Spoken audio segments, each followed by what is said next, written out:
السلام علیکم، welcome to my channel Urdu centre voice. تمام ویڈیو اپڈیٹس کے لیے اردو سینٹر وائس کو سبسکرائب کر کے بیل نوٹیفیکیشن کو آن کر دیں۔ تو آئیے سنتے ہیں آج کی ویڈیو میں ایک شخص کی کہانی جس کی زندگی عجب پراسرار واقعات کا مجموعہ تھی۔ میرا نام ناصر ہے۔ گنجان آباد شہر میں ہمارا مکان واقع تھا۔ میری عمر 20 سال تھی۔ میں نے اس عمر تک جتنی تعلیم حاصل کی جا سکتی تھی کر لی تھی۔ شہر کے کنارے ہی ہمارا گاؤں تھا، جہاں ہماری اتنی زرعی اراضی تھی جس سے گزر بسر ہو جاتا تھا۔ گھر میں ہم صرف 3 افراد تھے، میرے والد، والدہ اور میں۔ گھر میں تو خاموشی رہتی تھی، مگر باہر سے ہر قسم کا شور، ہنگامہ اور ٹریفک کا ہجوم گھر کے اندر تک پہنچ کر ہمیں پریشان کرتا تھا۔ ہماری زرعی اراضی کے ایک کنارے پر ہمارے دادا نے تقریباً 100 سال پہلے ایک حویلی تعمیر کی تھی، جو کافی عرصے سے خالی اور ویران پڑی تھی۔ میں نے والد صاحب سے کئی دفعہ کہا کہ ہم کیوں نہ گاؤں میں منتقل ہو جائیں، زمین کی دیکھ بھال بھی ہو جائے گی اور پرسکون رہائش بھی مل جائے گی، مگر میرے والد صاحب اپنے تعمیر کردہ اس شہری مکان سے کسی صورت میں نکلنا نہیں چاہتے تھے۔ حالانکہ والدہ میری ہم خیال تھیں، مگر وہ بھی والد صاحب کی وجہ سے خاموش تھیں۔ مگر قسمت کو کیا منظور تھا وہ کوئی نہیں جانتا تھا۔ میں ابھی 20 سال ہی کا تھا کہ والد صاحب کو دل کا دورہ پڑا اور وہ جانبر نہ ہو سکے۔ وہ ہم دونوں کو تڑپتا ہوا چھوڑ کر ہم سے ہمیشہ کے لیے جدا ہو گئے۔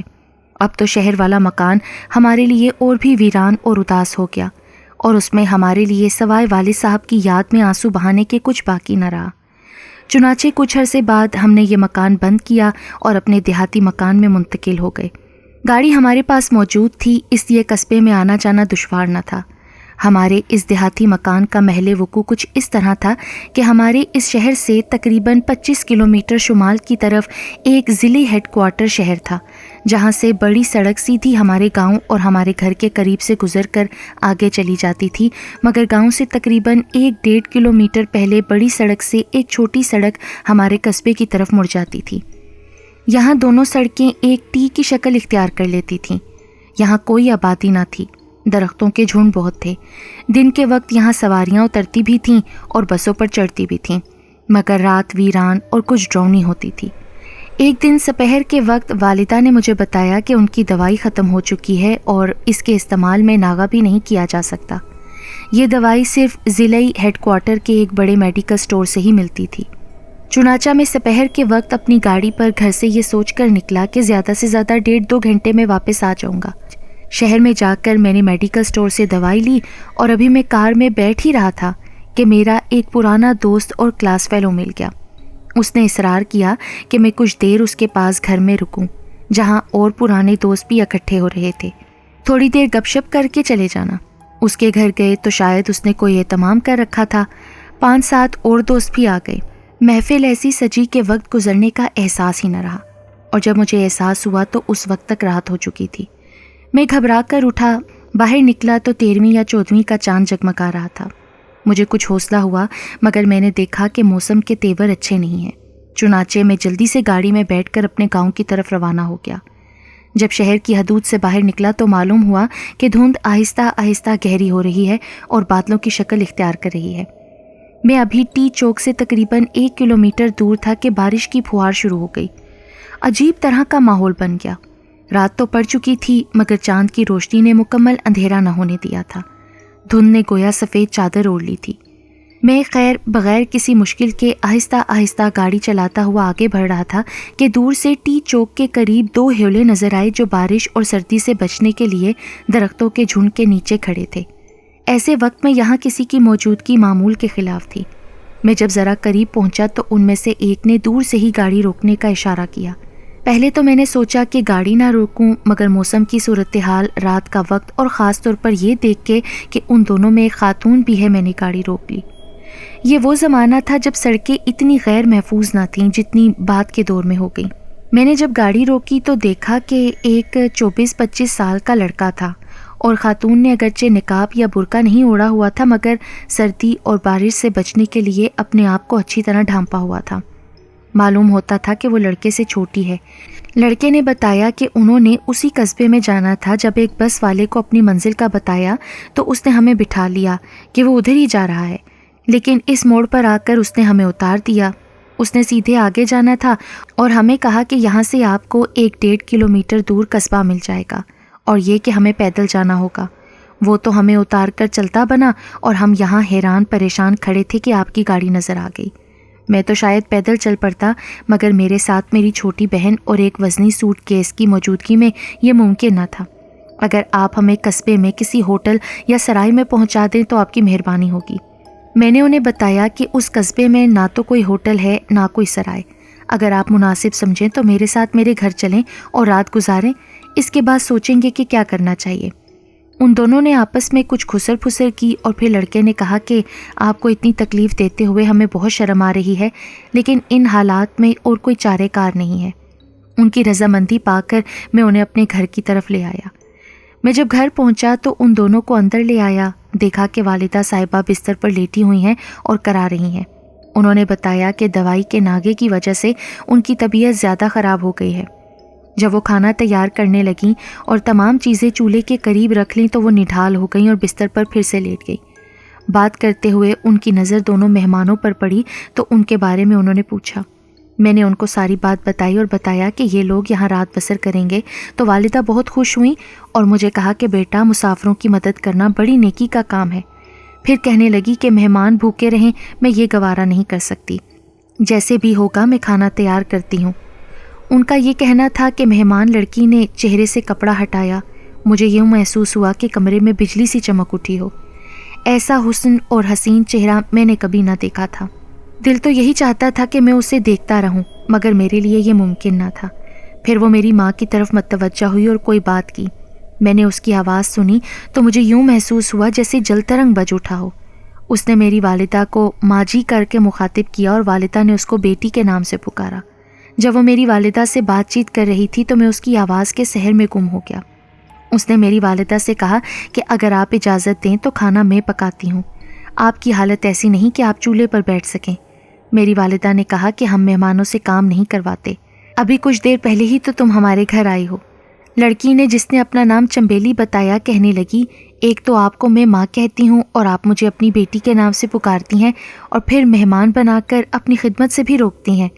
مجھے بہت خوشی ہوگی اگر مجھے اجازت دے دیں، یا تو آپ مجھے اپنی بیٹی کہیں اور میری بات مان لیں، اور اگر آپ نے ہمیں اپنا مہمان ہی بنانا ہے تو ہم آپ کو کیوں تکلیف دیں، کسی اور جگہ مہمان بن جائیں گے۔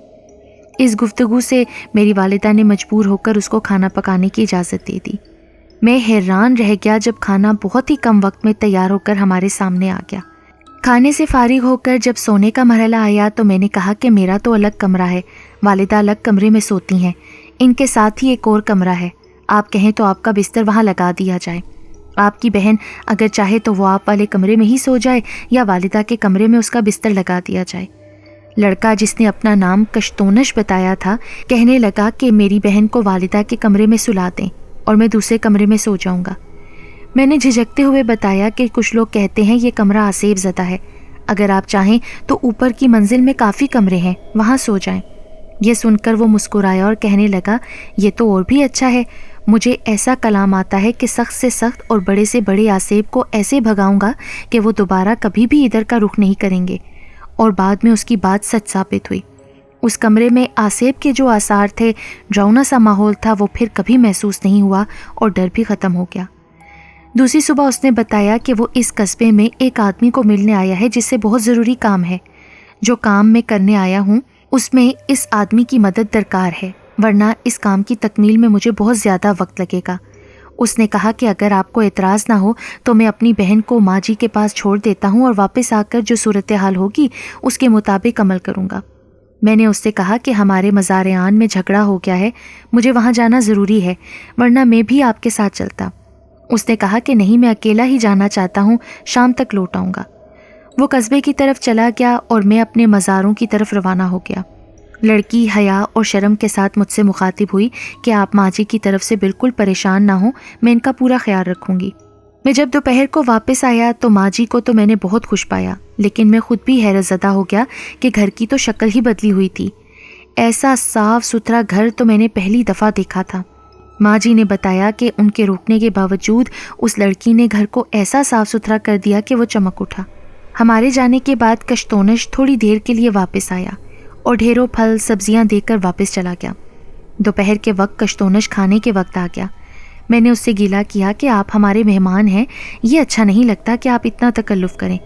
اس نے کہا کہ آپ اور ماں جی نے جو محبت اور اپنائیت دی ہے اسے یہ معلوم نہیں ہوتا کہ ہم مہمان ہیں اور گھر میں اجنبی ہیں، ہمیں یہ اب اپنا ہی گھر لگتا ہے۔ یہ اور بات ہے کہ ہم کل چلے جائیں گے۔ میں جس آدمی کو ملنے گیا تھا معلوم ہوا ہے کہ وہ نقل مکانی کر گیا ہے اور کسی کو اس کا پتہ بھی نہیں ہے کہ وہ کہاں ہے، لہٰذا جو کام میں نے اس کی مدد سے کرنا تھا اب مجھے خود ہی وہ کام کرنا ہوگا، جس میں کافی وقت لگے گا، جو کئی ہفتے پر ہو سکتا ہے۔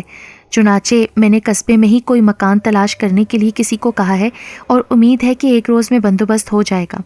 یہ بات سن کر میں اور ماں جی بہت ناراض ہوئے کہ اگر تمہیں یہاں لمبا عرصہ رہنا ہے تو ہماری اتنی بڑی حویلی کی موجودگی میں کہیں اور بندوبست کرنے کی کیا ضرورت ہے؟ جب تک چاہو ہمارے اس گھر میں رہ سکتے ہو۔ کافی اصرار کے بعد اس نے کہا کہ ٹھیک ہے، میں یہیں رہتا ہوں، مگر ایک شرط ہے، میں ایک کماؤ پوت کی طرح رہوں گا جس پر گھر کی کچھ ذمہ داریاں ہوں گی۔ ہم تو مان نہیں رہے تھے، لیکن آخر کار اس لڑکی جس کا نام چمبیلی تھا اس کی منت سماجت پر ہمیں یہ بات ماننا پڑی۔ اس بات کو اب کئی ماہ گزر چکے تھے۔ وہ جب قصبے جاتا گھر کے لیے کوئی نہ کوئی چیز لے آتا۔ دوسری طرف چمبیلی نے سارے گھر کے علاوہ ماں جی کی بھی دیکھ بھال کی ذمہ داری لی تھی۔ اب وہ مجھ سے بھی کچھ بے تکلف ہو گئی تھی۔ گاؤں کی اکثر عورتیں بھی اس کے پاس آنے لگی تھیں، جن میں زیادہ تر ہمارے مزاروں کی عورتیں ہوتیں۔ اس طرح ہمیں کافی عرصہ گزر گیا۔ ایک دن کشتونش کہنے لگا کہ آپ نے بتایا تھا یہ حویلی آپ کے دادا نے تعمیر کی تھی، مگر میرا علم بتا رہا ہے کہ آپ کے دادا نے یہ حویلی خستہ حالت میں بنی بنائی خریدی تھی اور بعد میں اس کی مرمت اور تزئین و آرائش کی تھی۔ میں نے پوچھا کہ تمہیں یہ کیسے پتہ چلا؟ تو اس نے کہا کہ اللہ نے مجھے علم دیا ہے جس سے یہ پتہ چلتا ہے کہ یہ حویلی 100 سال سے بھی زیادہ پرانی ہے۔ میں نے یہ بات جب والدہ سے پوچھی تو انہوں نے اس کی تصدیق کی کہ تمہارے والد نے یہی کہا تھا کہ تمہارے دادا نے یہ حویلی بڑی خستہ حالت میں بنی بنائی خریدی تھی اور بعد میں اس کی مرمت کی تھی۔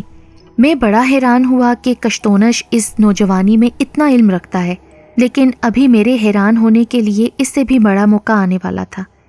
ایک دن کشتونش نے کہا کہ تمہاری اس حویلی سے مجھے ایک عجیب سی باس آ رہی ہے، اور اگر میرا علم غلط نہیں ہے تو جلد ہی تم حیرت میں ڈوب جاؤ گے۔ اس کے لیے مجھے اپنی حویلی کا معائنہ کراؤ۔ میں نے کہا کہ تمہیں اجازت ہے، تم جیسے چاہو حویلی میں اندر باہر گھوم پھر کر دیکھ سکتے ہو۔ 2 دن بعد وہ مجھے لے کر گھر کے باہر باغیچے میں آ گیا۔ ایک کونے میں بیٹھ کر کسی گہری سوچ میں ڈوب گیا اور مجھے بھی بیٹھنے کا اشارہ کیا۔ تھوڑی دیر بعد اس نے سر اوپر اٹھایا اور گویا ہوا۔ اس کی آواز بہت بھاری ہو گئی تھی اور وہ بہت سوچ سوچ کر اور اٹک اٹک کر بول رہا تھا۔ وہ کہنے لگا کہ مجھے سنتے جانا، ٹوکنا نہیں، کوئی سوال نہیں کرنا۔ تو سنو، یہ حویلی اس وقت بھی موجود تھی جب احمد شاہ ابدالی نے سکھوں کی سرکوبی کے لیے ہندوستانی پر حملہ کیا تھا۔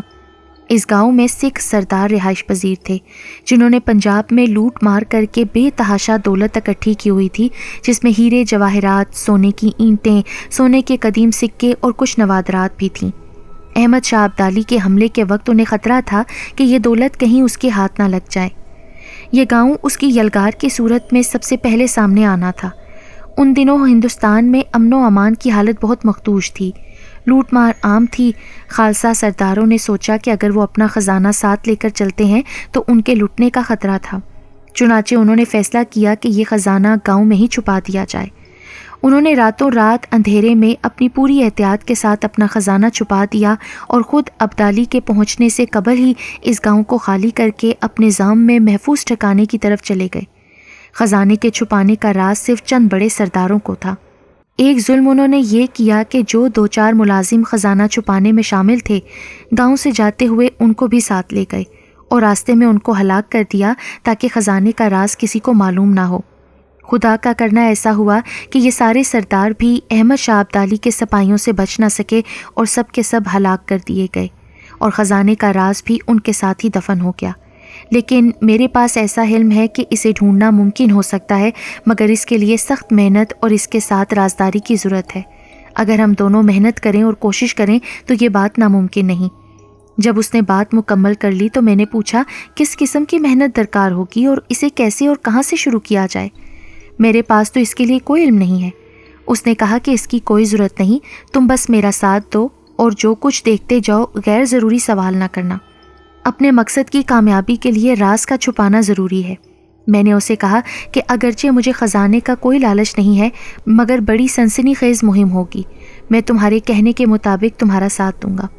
چنانچہ میں اس کے معاون کے طور پر اس کے ساتھ شامل ہو گیا اور ہم کئی دن حویلی اور اس کے گرد و نواح میں گھومتے رہے۔ میں نے تو کچھ نہیں کرنا تھا، ہر مقام کا بغور جائزہ لے رہا تھا۔ آخر ایک دن اس نے حویلی کا ایک ایسا کمرہ توجہ کا مرکز بنا لیا جو تاریک اور کمروں کے درمیان کاٹ کباڑ سے بھرا ہوا تھا۔ یہاں داخل ہو کر اس نے کمرے کا اچھی طرح جائزہ لیا، پھر کچھ آڑی ترچھی لکیریں کھینچیں، تھوڑی دیر تک سوچ میں ڈوبا رہا اور آخرکار بولا کہ ہم صحیح جگہ پر پہنچ گئے ہیں۔ پھر دو متوازی لکیروں کی طرف اشارہ کیا کہ ہم یہاں کھدائی کریں گے، مگر رات کے وقت۔ شام کو ہم فارغ ہو کر ضروری سامان لے کر کمرے میں آ گئے۔ نوکروں کو ہم نے رخصت کر دیا۔ ہم نے ان دو لکیروں کے درمیان کھدائی شروع کر دی۔ ان کی چوڑائی تقریباً 5 فٹ تھی اور یہ کمرے کی جنوبی دیوار سے تقریباً 3 فٹ کے فاصلے پر تھی۔ کمرے کی لمبائی کے مطابق کھدائی کرنا تھی۔ تقریباً 1 گھنٹے کے بعد مجھ پر تھکن اور نیند کا غلبہ ہو گیا۔ آخر کشتونش نے مجھے کہا کہ آپ جا کر آرام کریں، میں بھی جب تھک جاؤں گا تو آ جاؤں گا۔ میں تو جا کر سو گیا۔ صبح کافی دیر سے اٹھا، دیکھا تو کشتونش میرے سرہانے کھڑا تھا، انتہائی خوش نظر آ رہا تھا۔ اس نے مجھے اٹھایا اور اپنے ساتھ لے کر اسی کمرے میں آیا جہاں رات ہم نے کھدائی کی تھی۔ جب میں کمرے میں داخل ہوا تو یہ دیکھ کر حیران رہ گیا کہ جو ہم نے کھدائی شروع کی تھی وہاں کھدائی مکمل ہو کر ایک خندق سی بن گئی تھی جو تقریباً 5 فٹ تک گہری ہو چکی تھی، اور اس خندق کی جنوبی دیوار ایک سپاٹ دیوار کی طرح کھڑی تھی۔ اس میں 6 عدد بڑے بڑے تاکچے بنے ہوئے تھے۔ ہر تاکچے میں پیتل کی بڑی بڑی دیگچیاں دھری تھیں جو مٹی سے اٹی پڑی تھیں۔ میں نے جب ان کو ہلانے کی کوشش کی تو وہ اتنی وزنی تھی کہ ہل بھی نہ سکیں۔ ان کے منہ پیتل کی بڑی بڑی تھالیوں سے بند کر کے پتہ نہیں کس چیز سے چپکائی گئی تھیں کہ پورا زور لگانے سے بھی وہ کھل نہیں رہی تھیں۔ کشتونش نے کہا کہ لازمی طور پر ان دیگچیوں میں بہت قیمتی خزانہ ہے، نہ جانے کیا کیا ہوگا، یہ ہماری استطاعت اور پہنچ سے بہت زیادہ ہے۔ اگر ہم اس کو بتائے بغیر اپنے استعمال میں لاتے ہیں تو راز کھل جائے گا، نہ جانے کتنی قیمتی نوادرات اس میں ہوں گی، ہم انہیں کیسے فروخت کریں گے؟ اگر کسی کو شامل کرتے ہیں تو یہ راز نہیں رہے گا۔ دوسرا طریقہ قانونی ہے، قانونی طور پر تم اس میں سے 1/3 کے مالک ہوگے، بقایا سرکار کی ملکیت ہے۔ اگر ہم حکومت کو اطلاع دیتے ہیں تو 1/3 قانونی طور پر تمہاری ملکیت ہوگی جو تم اپنی مرضی سے استعمال کر سکتے ہو۔ کافی غور و خوض کے بعد آخرکار یہ طے پایا کہ قانونی راستہ اپنایا جائے اور ضلع کے حاکم کو مطلع کیا جائے، مگر اس کو بھی یہ درخواست کی جائے کہ معاملے کو خفیہ رکھا جائے۔ چنانچہ ہم نے حاکم ضلع سے بڑی مشکلوں سے ملاقات کا وقت لیا۔ اس کی شہرت تو اچھی تھی لیکن وہ خشک مزاج تھا۔ میں نے اس سے ملاقات کی اور جلد ہی مطلب کی بات پر آ گیا اور اسے بتایا کہ ہمیں ایک دفنیہ ملا ہے، اس سلسلے میں حاضر ہوئے ہیں۔ وہ اس طرح ہنسنے لگا جیسے ہماری بات پر اعتبار نہ آیا ہو۔ کہنے لگا، بہت اچھا، جاؤ اس دفنیے کو نکال کر استعمال کرو، مجھے کیوں بتانے آئے ہو؟ ہم نے بتایا کہ وہ خزانہ ایسا ہے جس کو ہم اکیلا استعمال نہیں کر سکتے۔ اس پر وہ تھوڑا سا متوجہ ہوا اور تفصیل سے سننے لگا۔ بات سن کر اس نے کہا کہ اگر یہ بات درست ہے تو آپ کو ضرور قانون جو حصہ دیتا ہے وہ ملے گا اور باقی سرکاری خزانے میں جائے گا۔ میں گاؤں کا ذمہ دار تھا، بڑی حویلی کا مالک تھا، محکمہ مال کے تمام اہلکار مجھے جانتے تھے۔ ضلع حاکم نے وہیں بیٹھے بیٹھے میرے بارے میں تمام معلومات حاصل کر لیں اور پھر میرے ساتھ چلنے کا پروگرام طے کر لیا۔ میں اور کشتونش شام کو اس کی رہائش گاہ پر چلے گئے اور وہ کسی کو بتائے بغیر ہماری گاڑی میں ہمارے ساتھ چل پڑا۔ شام ڈھلے ہم اپنی حویلی پہنچے۔ گاڑی سے اتر کر سیدھے اس کمرے میں چلے گئے جہاں کھدائی کی ہوئی تھی۔ اس کو موقع دکھایا، تاکچوں میں دھری دیگچیاں دکھائیں۔ اس نے ایک آدھ کو ہلانا چاہا اور ڈھکنا اٹھانے کی کوشش کی مگر وہ کامیاب نہ ہوا۔ ایک دیگچی پر اس نے زور لگایا تو اپنی جگہ سے اکھڑ کر نیچے گر گئی اور اس کا ڈھکنا بھی اکھڑ گیا۔ اس کا منہ کھلا اور پہلو کے بل ایسے گری جیسے پانی انڈیلنے کے لیے ٹیڑھی کی جائے۔ ہمارے منہ حیرت سے کھلے کے کھلے رہ گئے جب ہم نے دیکھا کہ پانی کی بجائے سونے کی اشرفیاں پانی کی طرح بہہ رہی تھیں، اور دیکھتے ہی دیکھتے وہاں طلائی اشرفیوں کا ڈھیر لگ گیا۔ ہم نے بڑی مشکل سے دوبارہ سے ان اشرفیوں کو دیگچی میں ڈالا اور اوپر سے ڈھکنا دے دیا اور پھر کمرہ بند کر دیا۔ پھر ان دیگچیوں کو ضلع افسر کی رہائش گاہ کے ایک محفوظ کمرے میں منتقل کیا گیا۔ ہم نے بڑی مشکل سے ڈھکنے کھولے۔ ہر دیگچی میں مختلف اشیاء تھیں، اشرفیہ، زیورات، قدیم طلائی مورتیاں۔ 2 دیگچیوں میں ہیرے جواہرات تھے۔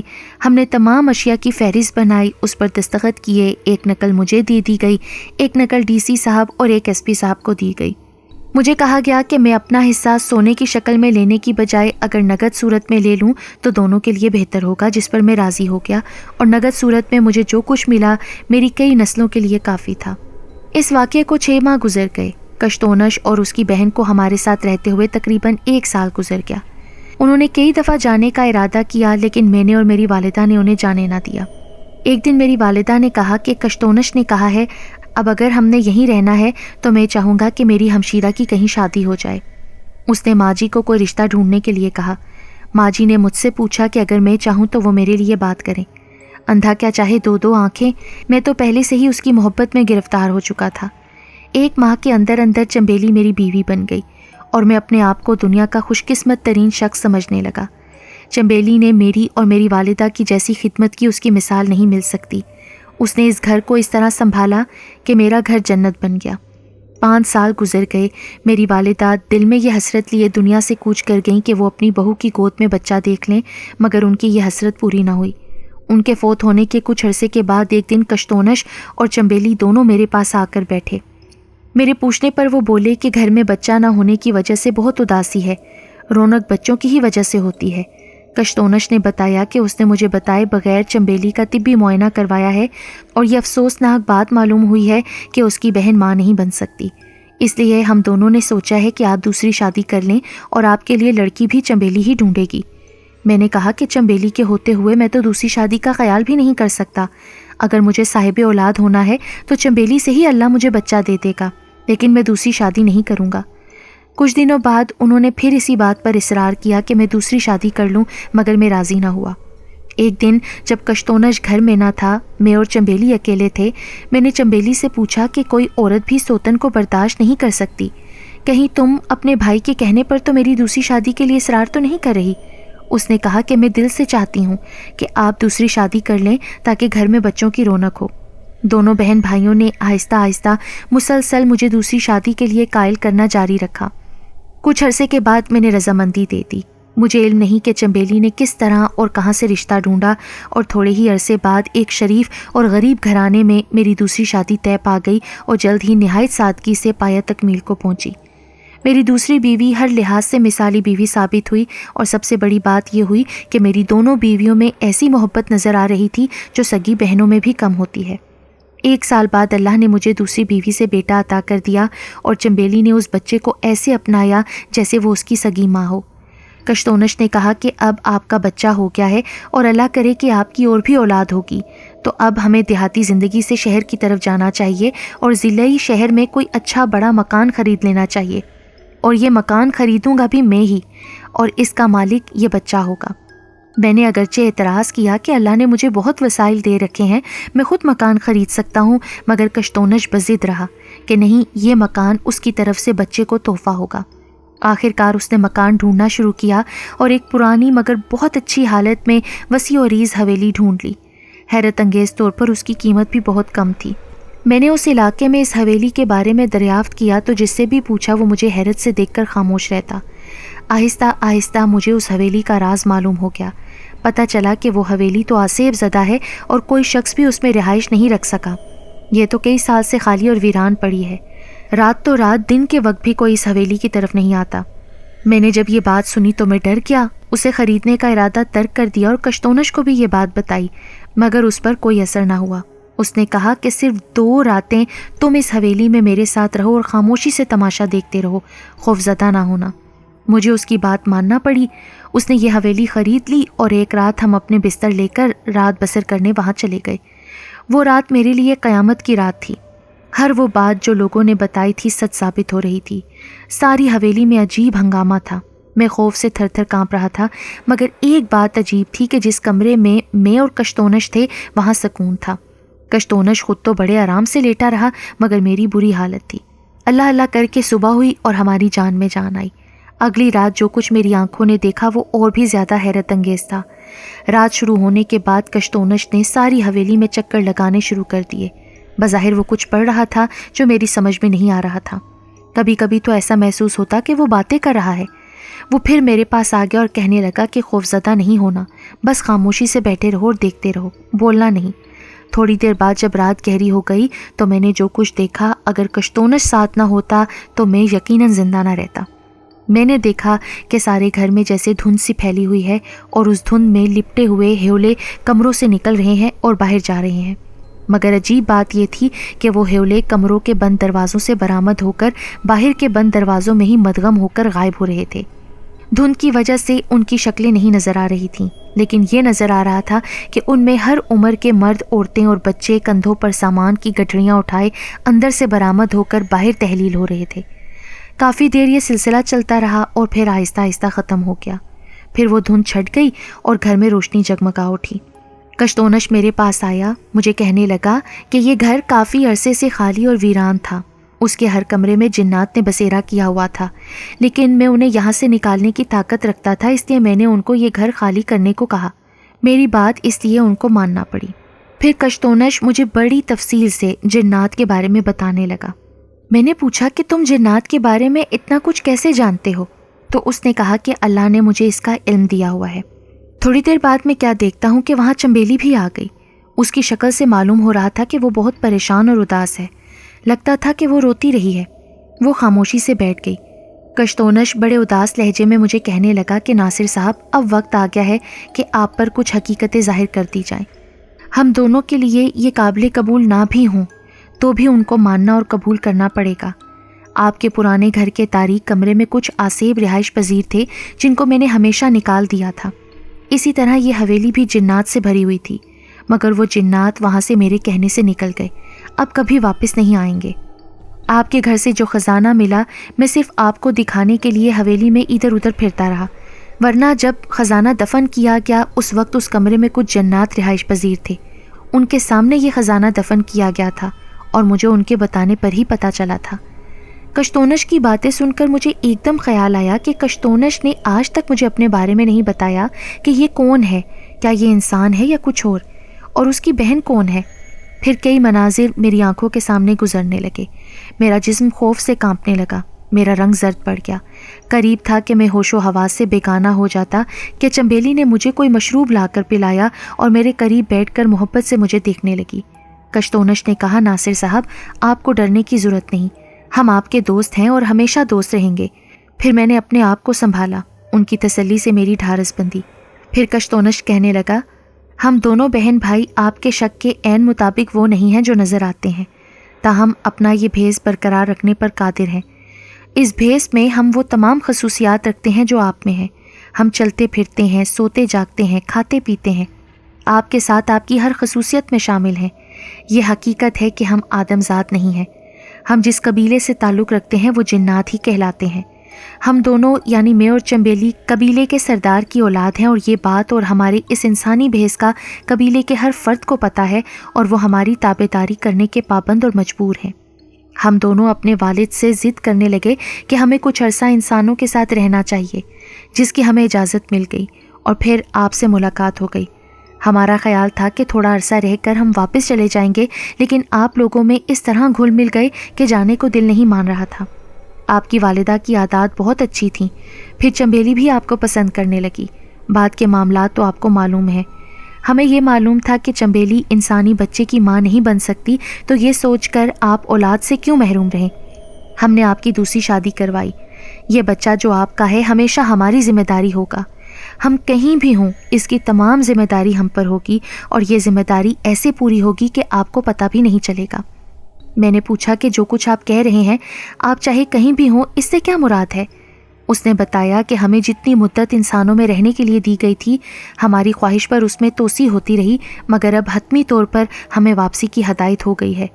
ہمیں اب اپنے قبیلے واپس جانا پڑے گا، لیکن ہم ایک دفعہ اپنے بزرگوں سے آپ کی ملاقات ضرور کروائیں گے۔ آج رات آپ تیار رہیں، یہ رات آپ نے ہمارے بزرگوں اور ہمارے ساتھ گزارنی ہے۔ رات کو ہم تیار ہو کر اپنی گاڑی میں نکلے۔ نہ جانے کن کن راستوں سے ہوتے ہوئے کشتونش ہمیں شہر سے باہر موجود پہاڑیوں میں لے گیا۔ گاڑی پہاڑی کے دامن میں کھڑی ہو گئی اور ہم پھر پیدل چلتے ہوئے کچھ اوپر گئے تو ایک غار نظر آئی، جس میں روشنی چھن چھن کر باہر آ رہی تھی۔ کشتونش کے ساتھ ہم اس غار کے اندر داخل ہو گئے۔ اندر داخل ہو کر محسوس ہوا کہ ہم جیسے کسی شاہی قیام گاہ میں پہنچ گئے ہیں۔ فرش پر 20 قالین بچھے ہوئے تھے جن کے اوپر قیمتی موٹی چادریں بچھی ہوئی تھیں اور گاؤ تکیے لگے ہوئے تھے۔ چاروں طرف شمعدان استادہ تھے جن میں قندیلیں استادہ کی گئی تھیں۔ غار میں اس قدر روشنی تھی کہ دن کا گمان ہو رہا تھا۔ کافوری اگربتیاں خوشبودار دھوئیں دے رہی تھیں۔ انواع و اقسام کے پھل جو موسمی اور بے موسمی دونوں تھے ان سے تشت بھر کر رکھے ہوئے تھے۔ دوسری طرف انواع و اقسام کے کھانے کے تشت دھرے تھے۔ عجیب و غریب حلیے والے ملازم ہاتھ باندھے چاروں طرف کھڑے تھے۔ ان کی چھوٹی چھوٹی لمبوتری داڑیاں تھیں۔ قالینوں پر گاؤ تکیوں سے ٹیک لگا کر بہت سارے بزرگ بیٹھے ہوئے تھے۔ ان کی بھی لمبی لمبی لمبوتری داڑیاں تھیں۔ ان کے قد لمبے تھے، جسم مضبوط تھے۔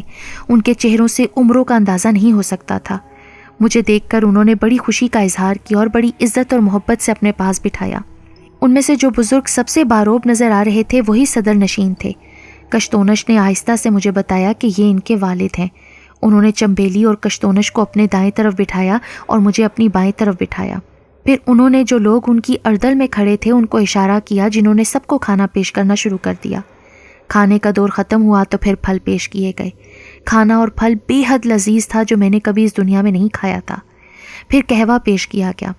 پھر انہوں نے میرے ساتھ بہت سی جنات کے بارے میں باتیں کی کہ وہ جنات کے ایسے قبیلے سے تعلق رکھتے ہیں جو مسلمان ہیں اور نبی پاک صلی اللہ علیہ وآلہ وسلم کے پیروکار ہیں۔ میں نے ان سے کہا کہ اگر آپ مسلمان ہیں تو آپ یہ تو جانتے ہوں گے کہ چمبیلی میری بیوی ہے۔ جب تک میں طلاق نہ دوں وہ میری بیوی رہے گی، تو پھر میرے ساتھ کیوں نہیں رہ سکتی؟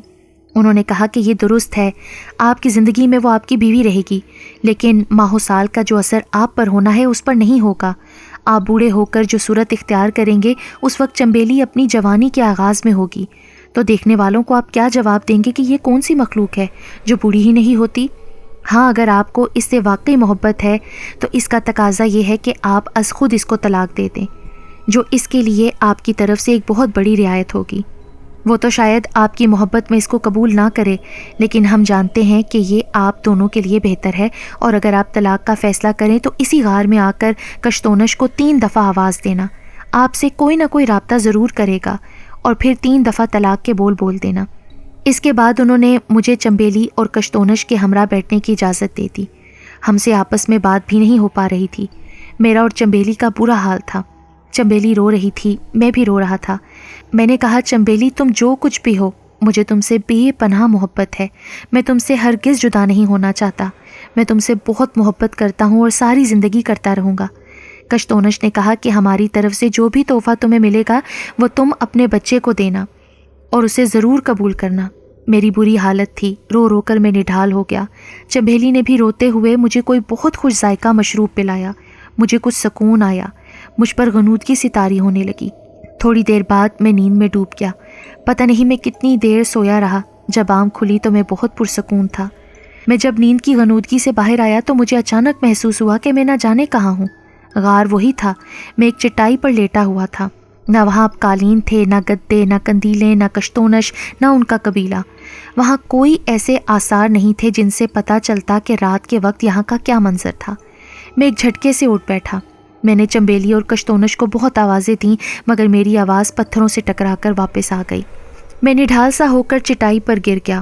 میں نے سوچا کہ میں خواب دیکھ رہا تھا، لیکن وہ حقیقت تھی۔ آخر مایوس ہو کر میں جب اٹھنے لگا تو میری نظر ایک تھیلی پر پڑی۔ میں نے وہ اٹھائی اور کھولی تو پھر یہ حقیقت عیاں ہو گئی کہ وہ تھیلی قیمتی پتھروں سے بھری ہوئی تھی جس پر میرے بیٹے کا نام لکھا ہوا تھا۔ میں بوجھل دل اور تر آنکھوں کے ساتھ غار سے باہر نکلا۔ میری گاڑی پہاڑیوں کے دامن میں موجود تھی۔ میں جیسے تیسے گھر پہنچا۔ میری بیوی نے ان دونوں کے متعلق پوچھا۔ میں نے بتایا کہ وہ اپنے والد کے ساتھ چلے گئے ہیں۔ میں نے تھیلی بیوی کو دیتے ہوئے کہا کہ یہ تحفہ وہ ہمارے بیٹے کے لیے دے گئے ہیں۔ اس کے بعد میں نے ویرانوں، صحراؤں، پہاڑوں، جنگلوں میں جا کر چمبیلی اور کشتونش کو آوازیں دیں، مگر بے سود۔ 1 سال بعد مجھے کچھ سکون ہوا تو میں نے سوچا کہ اب چمبیلی سے ملاقات تو ناممکن ہے، میں اس کو آزاد کیوں نہ کر دوں۔ میں اس غار میں گیا۔ کشتونش کو 3 دفعہ آواز دی تو ایک نوجوان غار سے کہیں نمودار ہوا اور مجھے سلام کر کے بڑے ادب سے میرے نزدیک کھڑا ہو گیا۔ میں نے نہ چاہتے ہوئے بدلِ نخواستہ چمبیلی کے والد کی ہدایت پر عمل کیا اور ان سے ہمیشہ کے لیے جدا ہو کر واپس چلا آیا۔ ہر سال جب بھی میرے بیٹے کی سالگرہ کا دن ہوتا ہے تو کوئی اجنبی شخص آ کر کچھ تحائف دے جاتا ہے، جو ہر قسم کے قیمتی تحائف ہوتے ہیں۔ اب چمبیلی اور کشتونس سے صرف میرا یہی رابطہ ہے۔